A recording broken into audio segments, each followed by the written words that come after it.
G'day everybody and welcome to another episode of Automotive Carnage. My name's DJ and today you've waited over a week for it, and here it is, the full walk around of our 1974 Mark 1 Escort we rescued from the bush just last week.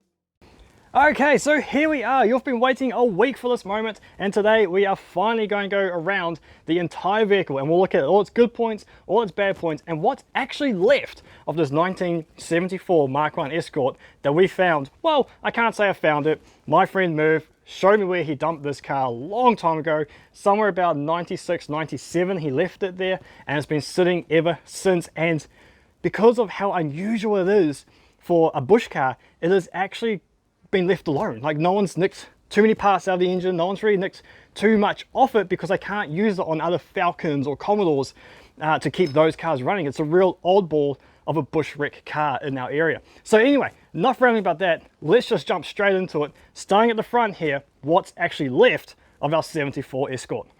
Alright, so let's start at the front here, and the first thing that I want to pick on here is the dog bone grille. It's a really unique feature to the Mark 1 Escort and is one of my favorite parts of this car. The design of the front end of this thing is just absolutely stunning. And unfortunately this one has seen better days. It's been punched in, and I dare say that's to gain access into the latches under here. But it means that's going to need to be replaced by whoever restores this vehicle. Lenses, lights, they're gone. The buckets are still here, but all rusted out, so they're going to need to be replaced as well. The front bumper, that's still in fairly good condition. The chrome is fantastic. We are missing one of the bumperettes on this side. That one's still there, although has seen better days in the rubber. Under there, that panel is looking really nice as well. A few dings, but fairly solid through there. So that's the front of this car. It's in really good condition overall. I mean, let's face it, this car is almost 50 years old. It's getting up there, and to find such an example, it's been abandoned in the bush since 96, mate, this is fantastic. Bonnet, that's good, but unfortunately the hinges, they were seized. So they were seized open, which means that people have tried closing this bonnet in the past, has creased it. I've bent it straightish so it sits nicely, but there's definitely massive cracks and crease marks on the bonnet, which isn't too good. Right, now onto the guard, and this is where we start to see a few of the old bog repairs. We've got one right here that's probably full of bog.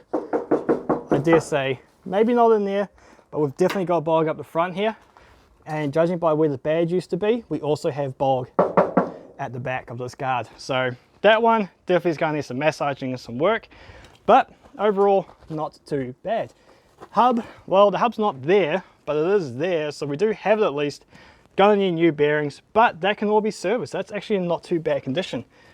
We get inside the well here, and everything is pretty good until we get down to here. So there's our first bit of major rust. Let me see if I can get it right down there for you. So we're definitely seeing daylight through there once those carpets are moved. And look, we can even pull the pin out. So that's a nice little suit. Oh, hello.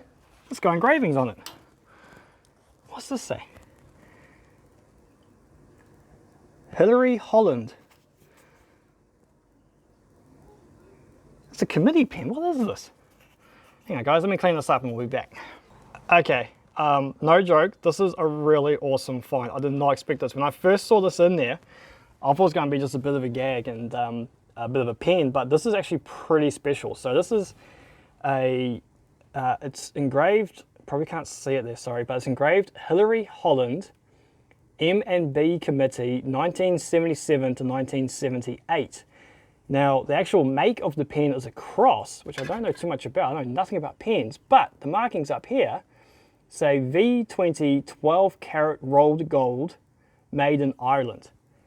That is actually quite a decent pen. So I'll show this to my mate Merv, see if he recognizes that name, and see if we can find out what on earth the M&B committee is. That is really interesting. How cool. Okay, that's a pen. Anyway, let's carry on. What else can we find in this car? Man, how long has that been lost? down in that footwell for? And it's only because of the rust that we've been able to find it. So, you know, sometimes the good comes out of rust. 12 karat gold rolled pen. How fantastic. Anyway, so the inner wheel, that is in good shape. Moving along to the door. Now, before we get to the door, glaring thing that's wrong with this car is the glass. Yes, all the glass is gone. It is real common for the kids out here to have nothing to do, so they go for a walk in the bush, there's an abandoned car, let's smash the glass. It's actually quite fun to do, but really annoying when you find these old vehicles. So all the glass is gone. That's just, yep, gone. But what is left is all the chrome. And all the chrome is still left on every single door, and it's in good condition with no obvious blemishes, except maybe that one. A couple small dings there. But hey, we're not concourse condition, but that's really good. That door is in nice shape. All the handles are there, all the locks are there. And hopefully I can show you this. But when you open it, the door jamb is in really good condition. There is no rust in the door, and there's no rust in the sills. And all 4 doors are just the same. Absolutely beautiful in there. So that one's in good nick. Bit of a scrape along there, which then follows into this door and it's really punched in. That can be fixed though, get on the inside, pop that out, and you're good to go there. But again, door jambs, absolutely great condition. Right down in there, really clean stuff. All the strikers are okay, they're solid. All the locks, they're okay. And they shut really good. Nothing appears to be twisted or bent in the chassis or in the body, which is great. Coming along to the rear quarter, this is where it starts to get really interesting. This is our next bit of major rust. Right there, can you see it? Hang on, let me pull all the bog off and see if we can find it underneath there. So whoever repaired that in the past, yeah, they just put a bunch of bog over top of the rust, didn't fix the actual problem, and it's just created one hang of a mess. But the actual panel itself, well, it's had lots of work too. Here where the tie down has rubbed through the paint on the journey home, we can see tiny little swirl marks. So it's had a sander over it. I dare say that this is a repaint on the color. Not too sure what the original color is, but when we get to the tags, I'm sure someone can decode that for us. Or I might do a bit of research as well by the time we get around there. Anyway, inside here, really good condition too. Not too bad.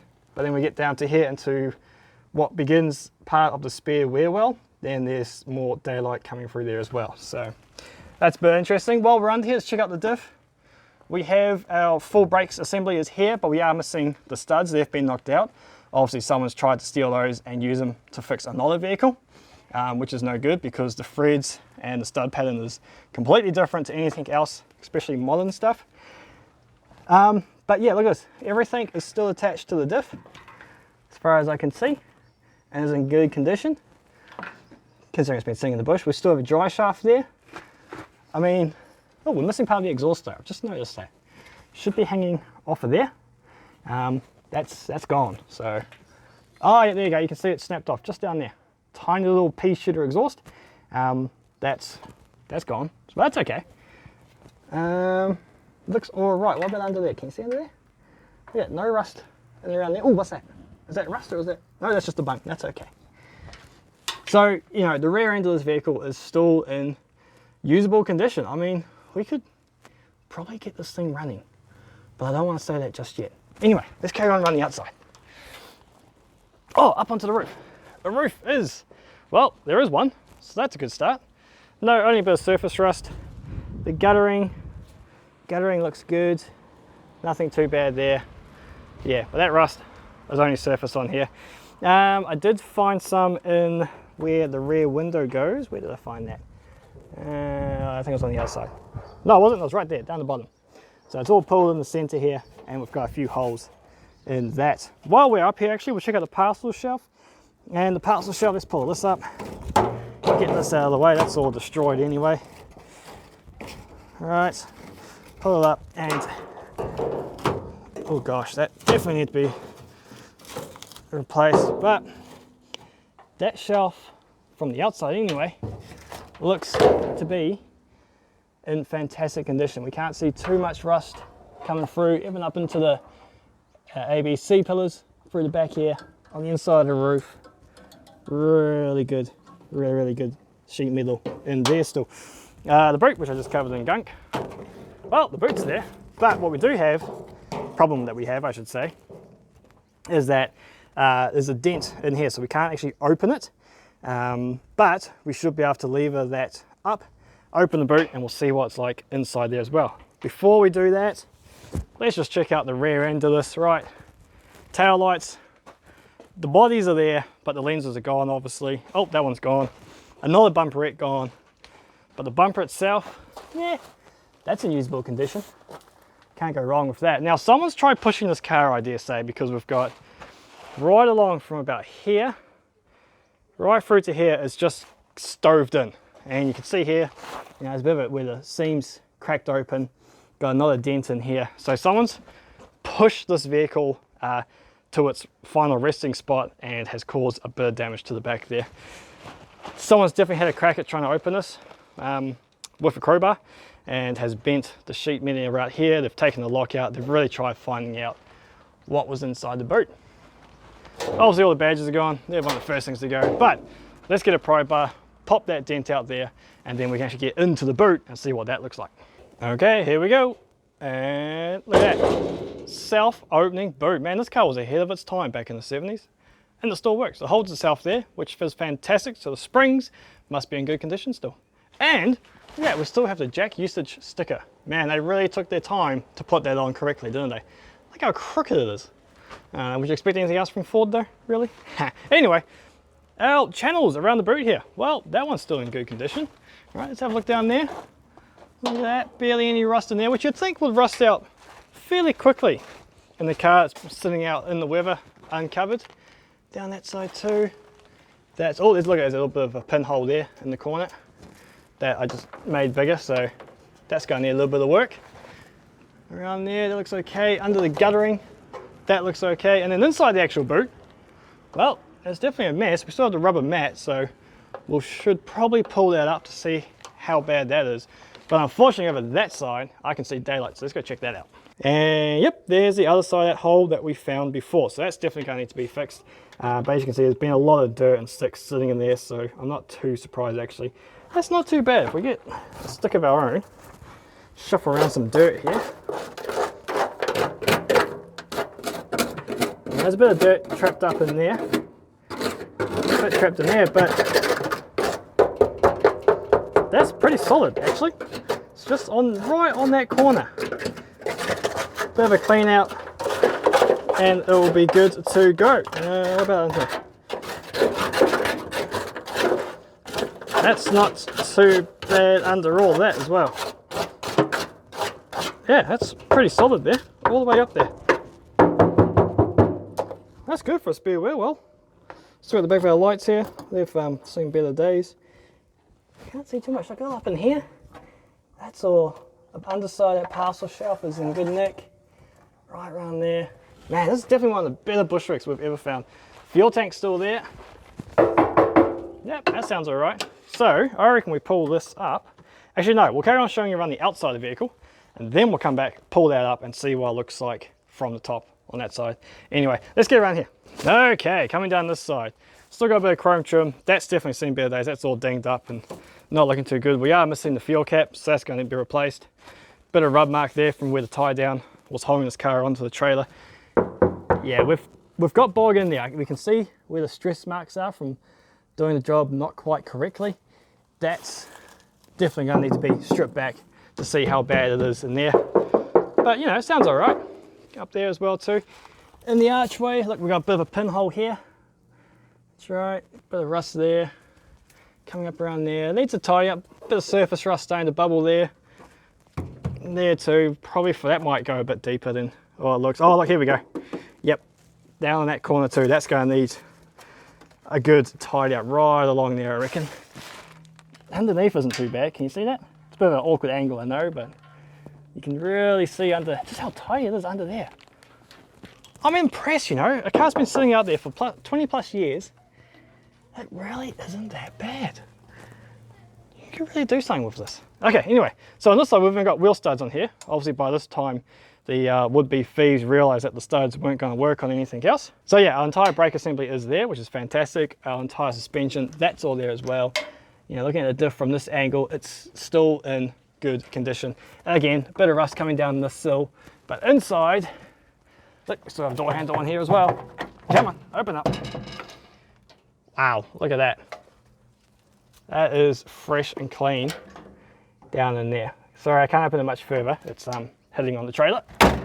Door shuts beautifully, but the door itself, well, let's talk about that. Some kind of Wolverine or something's come along here and just gouged right into it. Can it be fixed? Well, I reckon it can. Pop it out, bit of bog, and it should be good to go. Bit of an interesting dindy. Oh, that reminds me, I didn't show you. Back around here, all right, I noticed this before. We have an exit wound for a bullet, what looks to be a 22 or 22 Hornet. But I've looked, I cannot find the entry point. It looks like it's kind of coming from that direction, but I can't see any other points where that bullet has come in. So that's kind of unique in itself, or someone sitting in the boot trying to get out. Who knows? Anyway, where we're up to. That door, this door, well, unless you're some sort of panel magician like Graham from XA Coupe Guy, that is probably just going to need to be completely replaced. I would say whatever's scratched along here, they've hit hard, it's caught the edge of the door here, pulled that back, kind of bounced off and then dug back in again, back here. So there's a real bit of a story there, but yeah, I'd say this door, that needs to be replaced.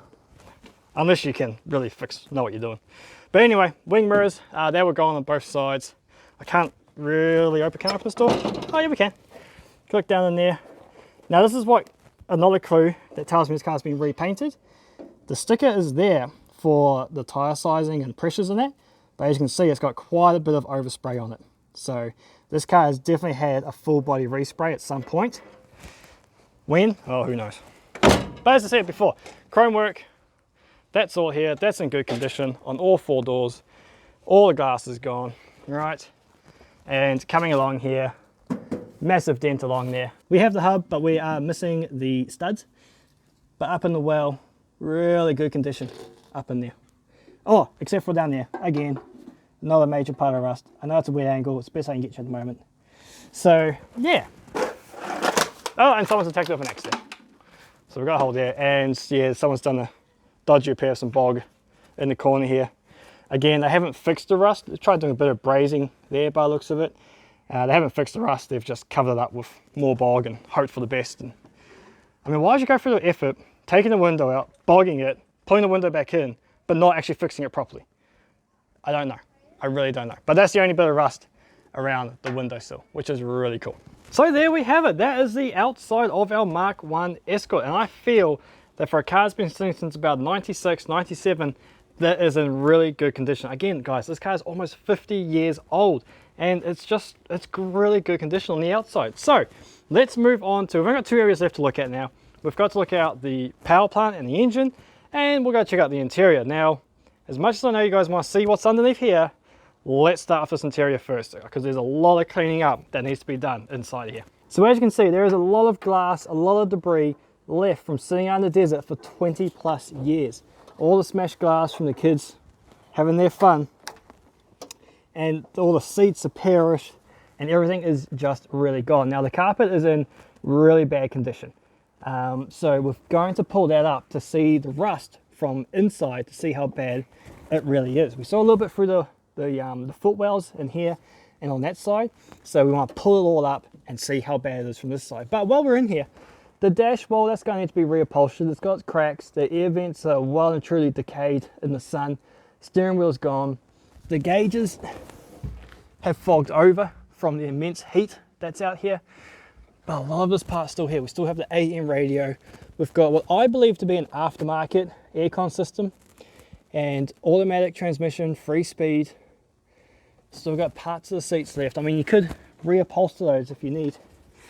And back into the back seat here, and it is just an absolute mess. Hood lining's falling down. I mean, it is what you expect for an abandoned vehicle. So anyway, all I want to do now is I want to get on time lapse. I want to suck all this glass out. I want to rip all that carpet up, and I want to see how bad that rust truly is under there. So let's get into it.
Well, there we go. That is the inside cleaned out, and we've actually revealed quite a bit in here that's both good and bad. So let's start with the boot. Now, as you saw, we pulled the rubber mat out, and that floor has got heaps of pinholes all through it. So unfortunately, that floor will probably need to be cut out and replaced, because it's just pitting everywhere, and that it's just gone a bit too thin, so it wasn't as good as we thought it was from looking underneath. So that's I mean, hey, it's not completely rusted out, so yeah, it still needs to be cut out, replaced. Anyway, in here we've got a few more pinholes here. Just see the sunlight coming up through there in our spare wheel well. We knew about that one. That was a bit of a big hole. So, but that's all for the back. Everything else is still in really good condition, and that's just because of that rubber mat sitting there, and it, water sitting under here and then just sweating, and it causes this horrible rusting that you see. So let's move on to the back now. And unfortunately, I don't have the rear seat base, so that's missing. But underneath there, the actual base area is not too bad. That's on really good nick. There is some holes over there behind where the seat bolts in, so that floor will need to be replaced. A few pinholes in there, and coming over to this side, the tunnel is absolutely spotless. The this footwell is not too bad. A few holes here and there, but I think that one's just would be patched up pretty simple. But the other unfortunate thing is that this bar here, that's all got rust. Hello, all through there, right along, and that's because it was just full of, it's a big cavity in here, and that, all of that was just full of dirt, so that was sitting excuse me, stewing in its own sweat there as well. Now move on to the front seat. We can get a bit more of a Flintstone car going on here, and there's that hole that we saw before in the rear, the front wheel well. Oh god, my camera's stuck. And we've got quite a few more pinholes in and around there, and quite some large holes over that side as well. Again, the tunnel is in really good condition coming across, and we've got some rust issues in here as well on the driver's side. Nowhere near as bad as the passenger side, but still will probably require that floor to be cut out and replaced. What's underneath the seats, I'm not too sure. I'm not going that far into digging that out, but overall, you know, I mean, it's got rust. What do you expect? It's 50 odd years old, almost 50 years old, and it's going to have a few blemishes, unfortunately, but overall not too bad. As for trinkets, what did we find in there as we were going along? Well, we know we found a 12 karat gold pen. We found a couple of coins. They don't give us too much information.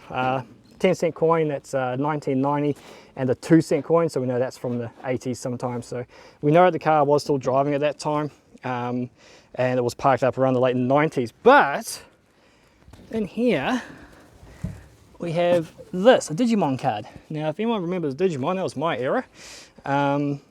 They came out in the early 2000s, so this may not have been parked up as early as we first anticipated.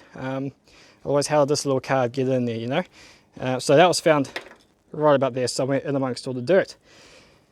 That is enough of the interior.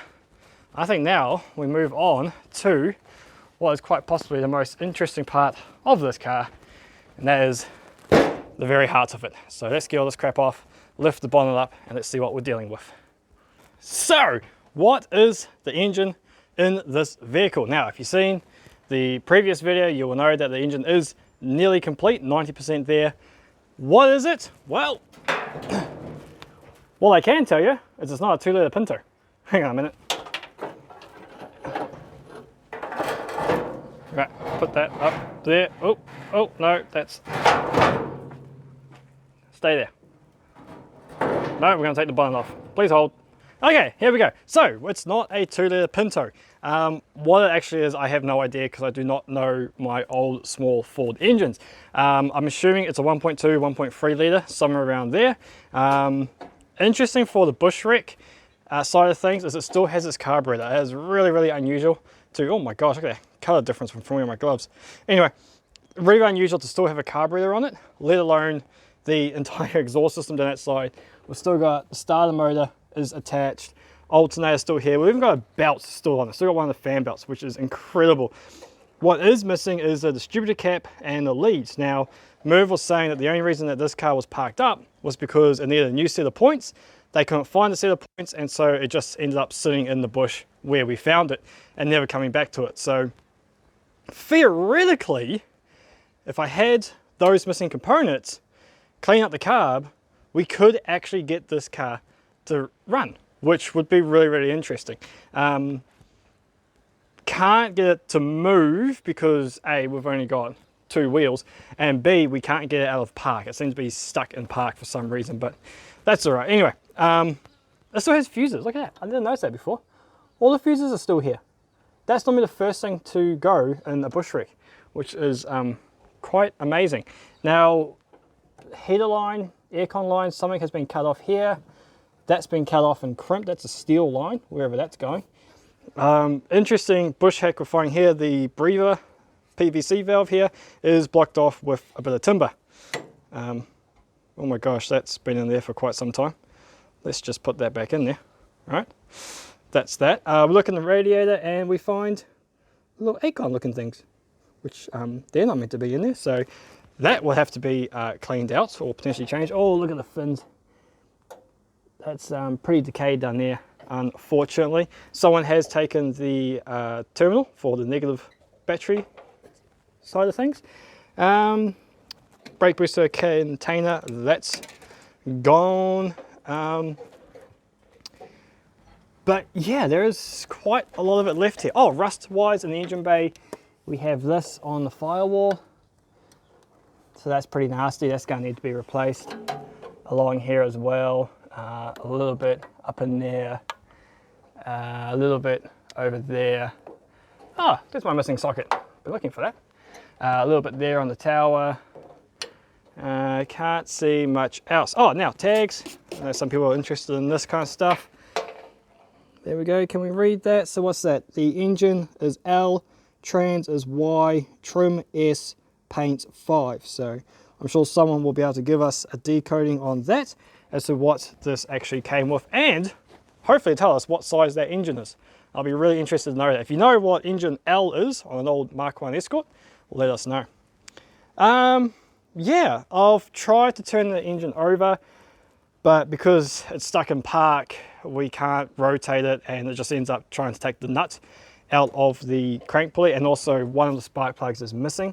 So who knows what's fallen down in there and jammed up the rotating assembly. I mean, look how caked in those spark plugs are.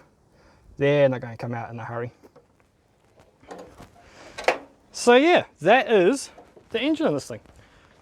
It's, I mean, if you really wanted to, you could get that running. I just don't have the time or the parts for that.